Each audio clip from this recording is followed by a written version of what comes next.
Magandang araw po, welcome po sa aking channel, Log9 TV. Matalasasan po, meron po ba kayong mga properties na napapabayaan or non-performing assets? Plan nyo yung ibenta, pero wala kayong oras sa pagbibenta nito. Kung ito'y pagkakatiwala nyo po sa amin, tawag lang po kayo sa aking numero, usap po tayo, gawan ko po ng video for free. Yes, libre po, wala po kayong babayaran. Tutulungan pa namin kayong mabenta ang inyong property. Kami na po bala sa marketing, sa boosting or paid ads. Even sa tripping, hindi na po kayo mapapagod sa pag-entertain ng mga buyers. Kami na po bala sa lahat. Tawag lang po kayo. Nandito po tayo ngayon sa Amadeo, Cavite kung saan meron po tayong bagong video presentation. Isang residential property na may lot area ng 1,929 square meters. Ito po'y titulado, buhay po ang may-ari, kaya wala po kayong maging problema sa documentation o sa transfer ng title. Ito po yung property line, itong binabaybay natin.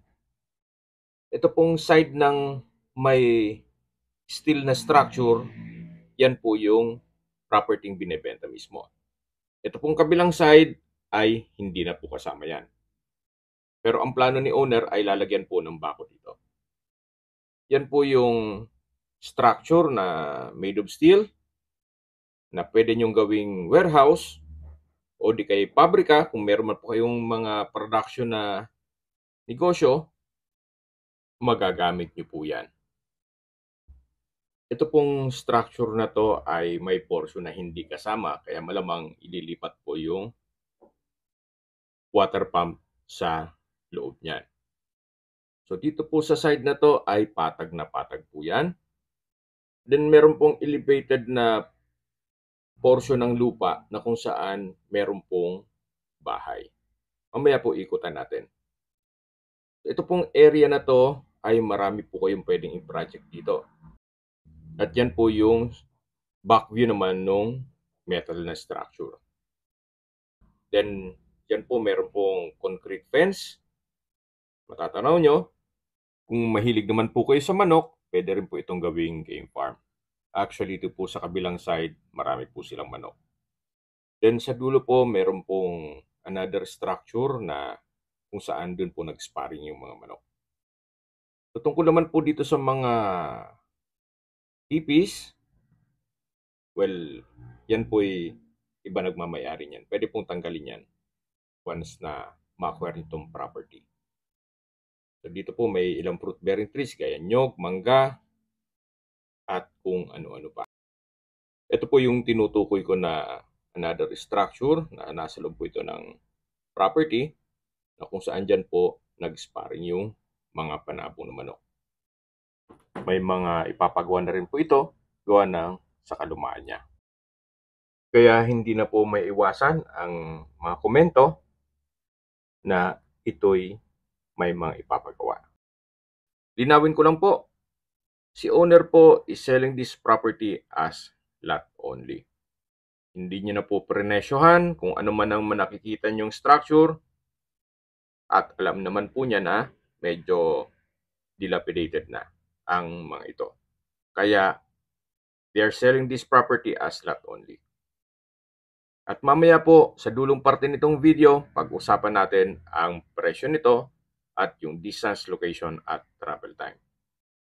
Dito naman po ay yung elevated part ng lupa na kung saan dito po pinwesto naman ang bungalow house, farmhouse o rest house. Pero before po, sabi nila, ito po'y gym. Ito pong hagdan ay naka-concrete staircase at concrete railing at handrail. Nandito na po tayo sa taas. Medyo madamo lang po. Ito pong concrete walls at glass doors ay maayos pa. Ang problema lang po dito ay yung mga ceiling. Uulitin ko po, ito pong mga structure na to ay libre na. At mula po dito, matatanong naman ninyo yung buong property. Gawa ng elevated po itong napwesto nitong bahay. 95% po nitong lupa ay patag na patag. Kaya usable po lahat. Ito pong property ay along Barangay Road kung saan napakatahimik po ng lugar, sariwa ang hangin at malamig po ang klima. Nasa mataas na lugar po ito. Ang estimated elevation above sea level ay 1,449.3 feet. Sa mga nag-skip po ng video, summarize ko lang po, ito pong property ay nasa Amadeo, Cavite. May lot area po ito na 1,929 square meters at ito po'y titulado. Dito po sa loob ng property ay merong mga structure na kung saan yan po ay for free. Hindi na po sinama ni owner sa computation sa kanyang pagbebenta nito ang mga nakikita nyong structure. Then patag na patag po ang lupa. May access na rin po dito ng tubig, kuryente at internet provider gawa ng ito po'y along Barangay Road. Sa distance, location at travel time portion na po tayo. Mula po sa Crisanto de los Reyes Avenue o sa main highway kung saan nandun po ang Save More Market at Mercury Drugstore, ang distance is 850 meters at ang travel time is 3 minutes. Mula naman po sa Amadeo Public Market, ang distance is 1.5 kilometers at ang travel time is 5 minutes. Mula naman po sa Tagaytay Rotonda, ang distance is 9.8 kilometers at ang travel time is 14 minutes. Sa Tagaytay Rotonda po ay kumpleto na rin gaya ng malls, hotels, restaurants, banks, schools, church at hospital. Yan po yung lagi kong binabagit sa inyo na dapat niyo i-consider sa paghanap ng property, yung meron pong malapit na hospital.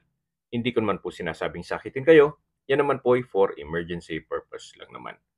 At mula naman po sa Calac Silang Interchange, ang distance is 13.5 kilometers at ang travel time is 23 minutes. Mula naman po sa Manila o sa airport, ang distance is 53.5 kilometers at ang travel time is 1 hour and 43 minutes. Sa presyo na po tayo. Binebenta po ito ni owner sa halagang 15 million pesos. Kung may mga katanungan po kayo, tawag lang po kayo sa aking numero. At sa mga kababayan naman natin nasa ibang bansa, meron po akong Telegram sa mga iPhone user man, may iMessage. Meron din pong Imo, Skype, Viber at WhatsApp. Same number lang po, 0917-316-3399. Sa mga nagtatanong naman po ng aming Facebook, meron po aming Facebook page na Nov9TV at Facebook Reels video. Meron din pong TikTok at Instagram.